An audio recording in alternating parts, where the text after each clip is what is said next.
नमस्कार दोस्तों, आप सभी का लॉ सीखो के दैनिक समाचार विश्लेषण में। चलिए आज के आर्टिकल्स पे चर्चा करते हैं। तो आज का जो हमारा पहला आर्टिकल है ये डेटा प्रोटेक्शन बिल 2019 के बारे में है। विंटर सेशन में इसे टेबल करने की बात की गई है, कुछ बदलाव लाए गए हैं इसमें, तो इन्हीं सारी चीज़ों के बारे में हम इस आर्टिकल में बात करेंगे। उसके बाद में आज का जो हमारा दूसरा आर्टिकल है ये मैक्सिमम सपोर्ट पॉलिसी, एमएसपी के बारे में हम इसमें चर्चा करेंगे और साथ ही साथ कि हमारे गांवों को, हमारे ग्रामीण क्षेत्रों को और साथ ही साथ हमारे कृषि क्षेत्र में सरकार क्या कर सकती है, कैसी मदद प्रोवाइड कर सकते हैं कि ये उभर के आए, इसके बारे में हम बात करेंगे। उसके बाद में जो आज का हमारा तीसरा आर्टिकल है ये ई श्रम पोर्टल के बारे में है। अनऑर्गेनाइज वर्कर्स के लिए जो डेटाबेस बनाने की सरकार ने बात की गई है उसके लिए ये एक्ट बात करता है और किस तरीके से मदद करेगा और आगे के क्या कदम होने चाहिए उन मुद्दों पर भी ये आर्टिकल बात करता है। तो चलिए मैं आगे बढ़ूँ उससे पहले मैं अपना परिचय करवाना चाहूँगा। मैं खुशवंत पवार, आप चाहे तो मुझसे ट्विटर और लिंक्डइन के माध्यम से जुड़ सकते हैं। डिस्क्रिप्शन में आपको इसकी जानकारी मिल जाएंगी। अब देखते हैं आज का एमसीक्यू। वो ये है कि एनआरसीएल ये निम्न में से क्या है। ये एक असेट कंस्ट्रक्शन कंपनी है, ऑप्शन बी है। ये एक पब्लिक सेक्टर बैंक है, ऑप्शन सी है। ये इंफ्रास्ट्रक्चर कंपनी है या ऑप्शन डी, इनमें से कोई भी नहीं। जो भी आपका उत्तर हो कमेंट बॉक्स में जरूर लिखिएगा। अब आते हैं हमारे डिस्क्रिप्टिव क्वेश्चन की ओर। वो ये है कि क्या इश्यूज रेज किए गए हैं रिगार्डिंग डेटा प्रोटेक्शन बिल 2019। इस पर आपको एक विस्तृत चर्चा करनी है। आप आपका उत्तर 250 शब्दों में लिख सकते हैं। तो चलिए हमारे पहले आर्टिकल जो कि डेटा प्रोटेक्शन बिल के बारे में है उस संबंध में हम बात करते हैं। तो यहाँ पर जो आज का हमारा आर्टिकल है, इन आज के आर्टिकल्स के साथ में हम कल का भी एक आर्टिकल डिस्कस करेंगे। कुछ कारणवश हम कल टीएनए नहीं लेकर आए, हमारा दैनिक समाचार विश्लेषण नहीं लेकर आ पाए, तो हम कल के भी एक आर्टिकल के बारे में आज ही डिस्कस करेंगे। तो चलिए आज का जो पहला आर्टिकल डेटा प्रोटेक्शन बिल के बारे में, तो जॉइंट कमेटी जो है, जॉइंट पार्लियामेंट्री कमेटी जो है, उन्होंने रिकमेंडेशन डेटा प्रोटेक्शन बिल 2019 को लेकर दे दिए हैं। अब ये जो नया बिल लाया जा रहा है इसमें तीन मुख्य बातें हैं। सबसे पहली है कि पर्सनल डेटा की प्राइवेसी के बारे में बात करी है कि जो निजी यहाँ पे हमारा डेटा रहता है, जो निजी जानकारी रहती है, उसकी निजता की बात करी हुई है। दूसरा, ये सिस्टम में और पारदर्शिता अर्थात ट्रांसपेरेंसी लाने की बात करता है। और तीसरा जो है वो है अकाउंटेबिलिटी इन डेटा मैनेजमेंट, मतलब जो डेटा कलेक्ट करती है कंपनीज या दूसरे एग्रीगेटर्स, वो जवाबदेह रहेंगे, वो अकाउंटेबल रहेंगे इस डेटा के संबंध में। तो यहाँ पर अगर हम देख ले कि क्या बदलाव करे गए हैं बिल में, फिर उसके बाद में हम इसके इश्यूज और फ्यूचर पे आएंगे। सबसे पहला अगर हम बदलाव देखें तो यहाँ पे बताया गया है कि जो पीडीबी बिल है, पर्सनल डेटा प्रोटेक्शन जो बिल है, यहाँ पर ये नॉन पर्सनल डेटा को भी इंक्लूड कर रहा है। तो यहाँ पर जो जेपीसी की रिकमेंडेशन आई है, जॉइंट पार्लियामेंट्री कमेटी की जो रिकमेंडेशन आई है, तो उन्होंने इसमें नॉन पर्सनल डेटा को भी शामिल किया है।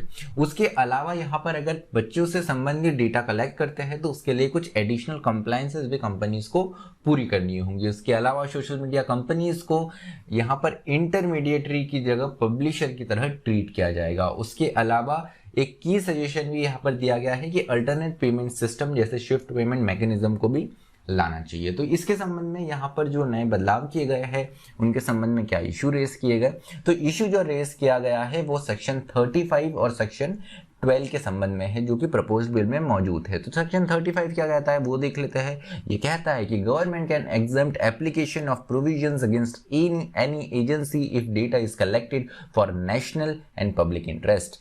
ये कहता है सेक्शन 35 कि यहाँ पर गवर्नमेंट जो है इसके प्रोविजन को एग्जेम्प्ट कर सकता है इस कंडीशन पे कि अगर कोई नेशनल या पब्लिक इंटरेस्ट इससे प्रभावित होता है। मतलब यहाँ पे सरकार जितने भी प्रोविजंस दिए गए हैं इनको बाईपास कर सकता है अगर सरकार को ऐसा लगता है, और लोगों का डेटा कलेक्ट कर सकती है सरकार। अगर सरकार को ऐसा लगता है कि ये डेटा कलेक्ट करना इनके नेशनल और पब्लिक, हमारे नेशनल और पब्लिक इंटरेस्ट के लिए ज़रूरी है, तो इस पर्टिकुलर जो बिल आने वाला है, जो पर्टिकुलर लॉ आने वाला है, इसकी प्रोविजन को सरकार सरपास कर सकती है, एक एग्जम्पशन निकाल सकती है। उसके अलावा सेक्शन 12A1 जो है ये कहता है central government can collect personal data without the permission of the individual with no legal consequences under the act. तो यहाँ पर सरकार को एक और यहाँ पर यहाँ पर एक पावर मिलती है कि वो किसी भी इंडिविजुअल का जो डेटा है वो कलेक्ट कर सकती है विदाउट एनी लीगल कॉन्सिक्वेंसेस। बिना उस इंडिविजुअल की परमिशन के भी सरकार यहाँ पे सेंट्रल गवर्नमेंट जो है वो डेटा कलेक्ट, उसका पर्सनल डेटा कलेक्ट कर सकती है उस पर्टिकुलर व्यक्ति का, इंडिविजुअल का, और यहाँ पर इसके लिए कोई भी सजा नहीं होगी। तो ये अपने आप में ब्लैंकेट प्रोविजंस कहे गए हैं। Justice B N Srikrishna, retired justice B N Srikrishna, जो कि सबसे पहले आर्किटेक्ट थे, जिनकी अध्यक्षता में कमेटी बनाई गई थी डेटा प्रोटेक्शन लॉ के लिए, उन्होंने जो अपना ड्राफ्ट दिया था, उस ड्राफ्ट के बाद में अभी जो रिकमेंडेशंस अडॉप्ट किए गए हैं इस न्यू बिल में, उसके बाद में जस्टिस श्री कृष्णा ने तो सीधा कह दिया है कि ये सरकार ने अपने लिए एक ब्लैंक चेक तैयार करके रख लिया है। अब चलिए यहाँ पे टिप्पणी देख लिए हमने, इसके इश्यूज देख लिए, इसका फ्यूचर क्या है।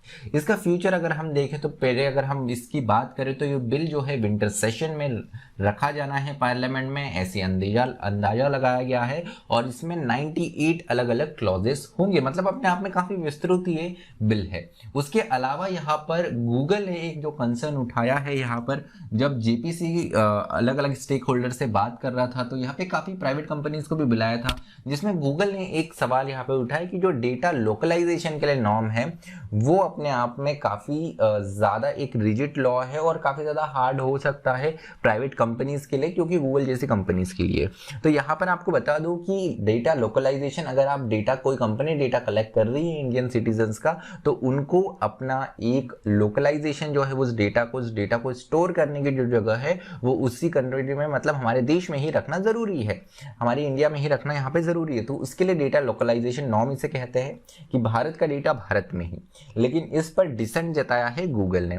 उसके अलावा policy maker were asked to reconsider the children's age threshold keeping the mind cultural diversity and maturity levels. तो यहाँ पर जैसे मैंने बताया कि चिल्ड्रन का जो डेटा है उसके लिए एक्स्ट्रा कंप्लायंस करना जरूरी है। अब यहाँ पर पॉलिसी मेकर्स को ये भी कहा गया है प्राइवेट स्टेक होल्डर्स की तरफ से कि चिल्ड्रन एज का जो थ्रेशोल्ड है इसको फिर से कंसिडर किया जाए, क्योंकि कल्चरल डाइवर्सिटी और मैच्योरिटी लेवल जो है वो बच्चों के हर रीजन वाइज और पर्सन टू पर्सन डिफर होती ही है। क्योंकि ऐसे बहुत से हमारे सोशल मीडिया एप्स है, प्लेटफॉर्म्स है, जैसे इंस्टाग्राम हो गया, टेलीग्राम हो गया, उनके अलावा व्हाट्सएप हो गया, फेसबुक हो गया, यहाँ पे अगर हमारे देश में चिल्ड्रन की डेफिनेशन देखें तो वो 18 वर्ष से कम की है। तो लेकिन इन ऐप्स पे कोई भी बच्चा आ सकता है अगर वो 16-14 वर्ष की आयु भी पूर्ण कर देता हो तो। उसके अलावा यहाँ पे जो ब्लैंकेट एग्जम्पशन है इसको लेकर काफ़ी ज़्यादा जो पॉलिसी ग्रुप्स है वो क्रिटिकल है सरकार पे कि इस तरीके के ब्लैंकेट प्रोविजन जैसे सेक्शन 35 और 12A1 है, इस तरीके की प्रोविजन नहीं होनी चाहिए और इसमें बदलाव आना चाहिए। तो ये है कुछ इन शॉर्ट, अगर नटशेल में हम डेटा प्रोटेक्शन बिल 2019 की बात करें तो। चलिए दूसरा आर्टिकल जो है ये मैक्सिमम सपोर्ट पॉलिसी के बारे में है। एमएसपी से हमने सुना है, मैक्सिमम सपोर्ट प्राइस सुना है, लेकिन यहाँ पर एमएसपी का मतलब यहाँ पर लगाया गया है कि मैक्सिमम सपोर्ट पॉलिसी। क्या पॉलिसी होनी चाहिए जिससे हमारे देश के जो फार्मर्स है, जो रूरल एरियाज में लोग रहते हैं, उनको सपोर्ट मिले। तो यहाँ पर ये चर्चा क्यों की जा रही है, क्योंकि हाल ही में सरकार ने ये अनाउंस करा है, हमारे देश के प्रधानमंत्री ने ये अनाउंस किया है कि जो फार्म लॉज है जिनको देखते हुए कब से काफ़ी महीनों से प्रोटेस्ट चल रहा था, ये सरकार वापस ले लेंगी अगले पार्लियामेंट्री सेशन में। तो यहाँ पर एमएसपी की इशू की अगर हम बात करें तो मिनिमम सपोर्ट प्राइस जो है वो लगभग काफी क्रॉप्स पे दिया जाता है, लेकिन बहुत सी ऐसी क्रॉप्स है जिन पर नहीं होता है और इसके लिए ऐसा कोई लीगल प्रोविजन नहीं है। ये एज अ पॉलिसी स्टेप सरकार लेकर आती है। तो यहाँ पे इसको लीगलाइज करने की बात की गई है, मतलब इसको एक स्टैट्यूटरी लॉ के माध्यम से एक स्टैट्यूटरी प्रोविजन बनाने की बात की गई है। अगर इसको लॉ बना दिया जाएगा, स्टैट्यूटरी प्रोविजन बना दिया जाएगा, तो यहाँ पर सरकार को ये बंधन कारक होगा कि वो एमएसपी दे ही, लेकिन अभी की स्थिति में सरकार पे ये बंधन कारक नहीं है। उसके अलावा ये भी डिमांड उठाई गई है कि जो सपोर्ट प्राइजेस है इनको भी बढ़ाया जाए, कहीं पर 1.5 गुना से, कहीं से पे 2 गुना से।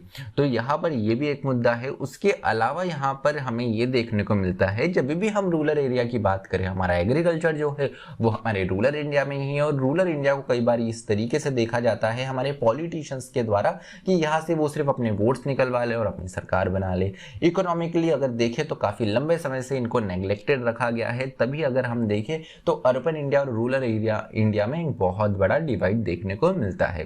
तो यहाँ पर बात की गई है कि ज़रूरत है कि प्रो फार्मर पॉलिसीज बने, कि ऐसी नीतियां बने जो कि किसानों की स्थिति में सुधार लाए। तो यहाँ पर अगर हम देखें तो हमको समझना जरूरी है कि यहाँ पर हमारी जितनी भी पॉलिसीज है ये स्ट्रक्चरल इनइक्वालिटीज, जो असमानता है हमारे सिस्टम में, उसको दूर करने में विफल हुई है।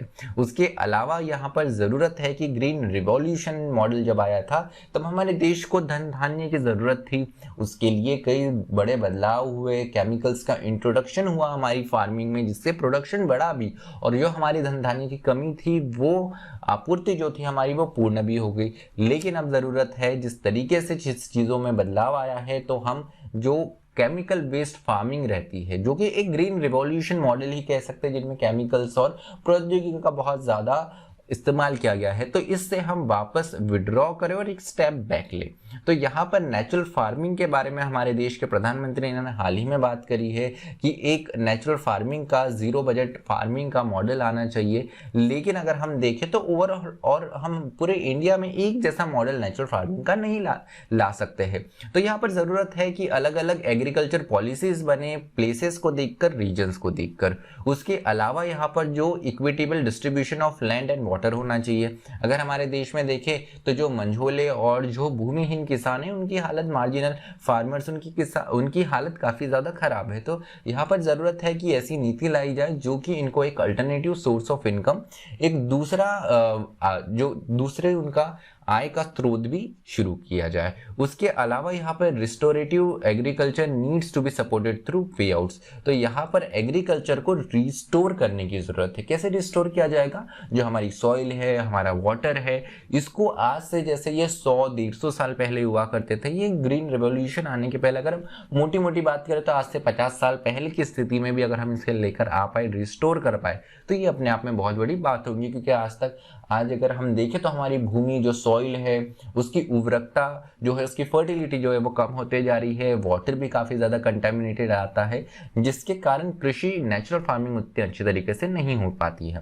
उसके अलावा क्लाइमेट चेंज भी, हमें जलवायु परिवर्तन जो है ये भी आज एक बहुत बड़ा मुद्दा है। तो इसको ध्यान में रखने की भी आवश्यकता है कि इसे हम कैसे मिटिगेट कर सकते हैं। उसके अलावा अगर हम बात करें, pool of resources and knowledge develop करने की जरूरत है, जो कि किसानों को नॉलेज और रिसोर्सेस अर्थात संसाधन और ज्ञान, हमें यहाँ पर इसका पुल तैयार करने की जरूरत है और इसे किसानों तक, फार्मर्स तक ले जाने की जरूरत है, जिससे वो ज्यादा से ज्यादा यहाँ पे फायदा और गेन अपना उठा सके और अपनी कृषि से मैक्सिमम प्रोडक्शन ले सके। उसके अलावा स्मॉल स्केल इंडस्ट्रीज जो है, इनको विलेजेस में लगाना जरूरी है, क्योंकि बेरोजगारी, अनएम्प्लॉयमेंट एक बहुत बड़ा इश्यू रूरल एरियाज में बना हुआ है। उसके अलावा ऐसी पॉलिसी हो जो कि कास्ट, इतनी लिंग और अलग अलग वर्गों में जो असमानता है उनको एड्रेस करे, उनको दूर करे। उसके अलावा अगर हम बात करते हैं कि सिर्फ पैसे देने से या आय बढ़ाने से जिंदगी नहीं सुधरती, यहाँ पे जरूरत है कि बेटर पब्लिक लाइफ जो है वो भी हमारे रूरल एरियाज में आए। अब बेटर पब्लिक लाइफ कैसे आएंगी?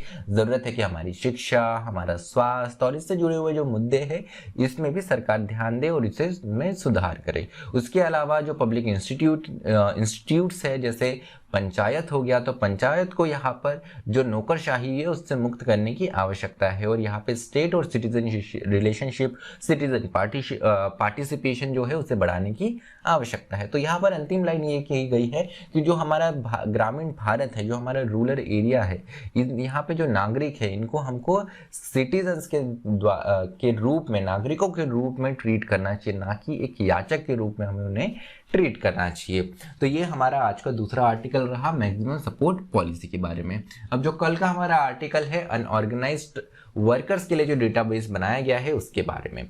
कोविड-19 का लॉकडाउन आया, इस लॉकडाउन से जो सबसे ज्यादा प्रभावित रहे वो रहे अनऑर्गेनाइज्ड वर्कर, मतलब असंगठित क्षेत्र के कामगार, जैसे कंस्ट्रक्शन वर्कर हो गए और ऐसे क्षेत्र के जो अपनी दिहाड़ी पे जीते हैं, आज ही कमाते हैं, डेली वेजेस पे जो जीते हैं, आज ही कमाते हैं, आज ही खाते हैं, उस बेसिस पे जो लोग काम करते थे वो सबसे ज्यादा इससे प्रभावित हुए हैं।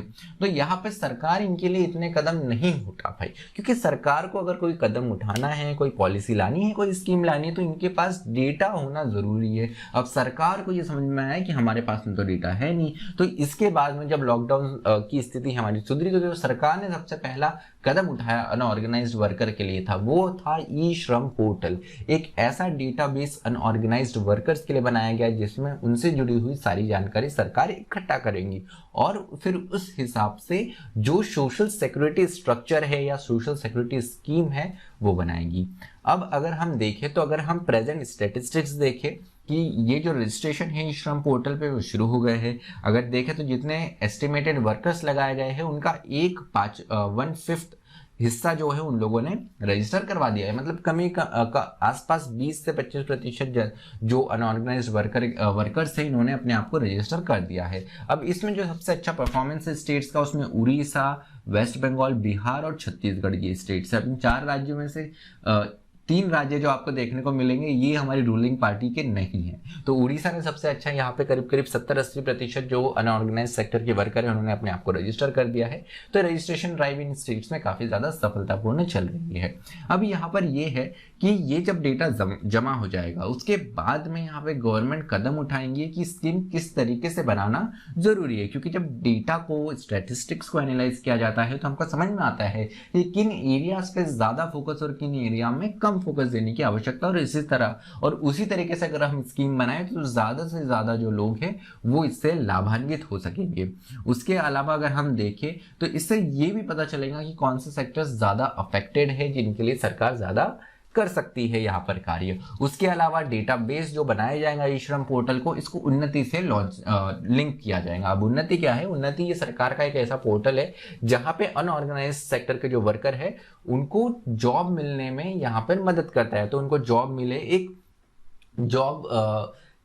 जॉब मैचिंग प्लेटफॉर्म, अगर हम किसे लेबर मैचिंग प्लेटफॉर्म अगर हम इसे कहें तो ये अपने आप में काफ़ी डिफाइंड एक टर्म होगा इसके लिए कि यहाँ पर जो वर्कर्स हैं ऑर्गेनाइज सेक्टर के वर्कर्स जो है वो अपनी जॉब या काम यहाँ पे तलाश सकते हैं इस साइट पे। अब यहाँ पर इसके अलावा अगर हम देखें तो कुछ और डिटेल्स है डेटा के रूप में कि यहाँ पर अगर हम अभी तक जो डेटा कलेक्ट हुआ है उसमें पता चलता है कि माइग्रेंट वर्कर्स जो है 40.5% माइग्रेंट वर्कर्स जो है ये ओबीसी से आते हैं।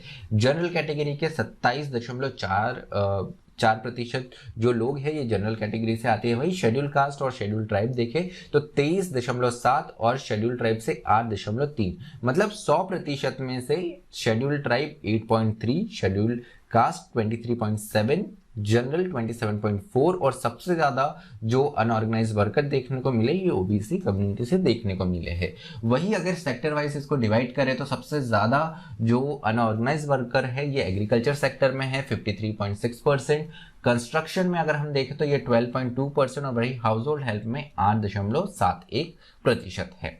वही अगर हम देखें तो और कुछ डिटेल्स दी गई है कि firstly the government will have to regular update the data stored through this platform. तो सरकार को जरूरत है कि सिर्फ ऐसा नहीं करे कि एक ही बार सारा डेटा इकट्ठा कर लिया और उसके बाद में इसका अपडेशन ना हो रहा हो, क्योंकि समय के साथ में जो संख्या है, जो सेक्टर में लोगों की सहभागिता है वो बदलती कम ज़्यादा होती रहेंगी। तो सरकार को ज़रूरत है कि इसको पीरियडिकली यहाँ पर अपडेट किया जा सके, सरकार करते रहे। उसके अलावा ज़रूरी है कि जो स्टेट से लोग माइग्रेट कर रहे हैं दूसरे स्टेट में, दोनों ही स्टेट्स के पास में यहाँ पर डेटा होना ज़रूरी है।